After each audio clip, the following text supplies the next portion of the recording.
Hello and Merry Christmas again. Ayan, meron ulit akong i-unbox na gift mula sa aking matalik na kaibigan. Ayan.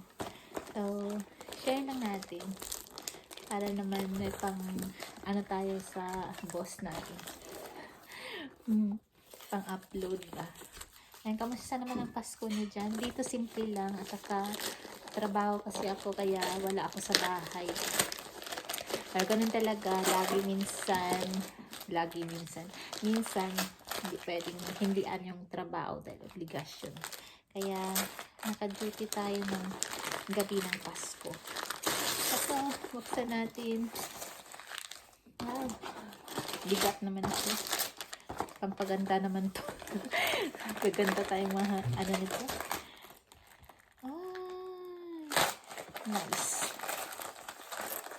Beauty collection. Diba? Super nice. Thank you. Gaganda na naman tayo nito. Gaganda. Gaganda. Tingnan natin. Ang laman.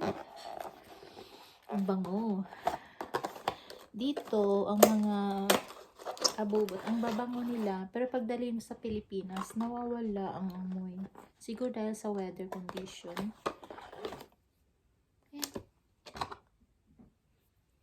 Nice.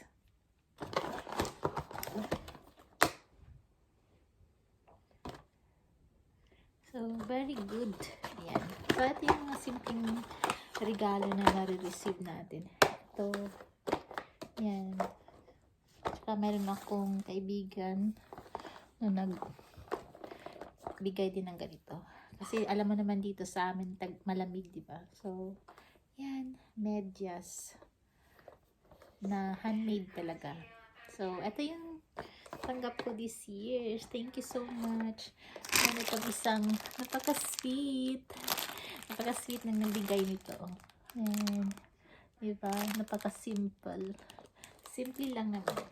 Saka, yung isa nga, doon sa dati kong, sa isa kong vlog. Yan, ito. Panaban. Sama ulit natin dito sa vlog na number 2 sa mga natanggap natin. Ayan. Yan ang mga regalo na natanggap natin. Salamat sa mga kaibigan natin dyan. Simple lang naman ang mga pagsa-celebrate dito. So, yan. So, thank you again guys. And see you around. Have a Merry Christmas.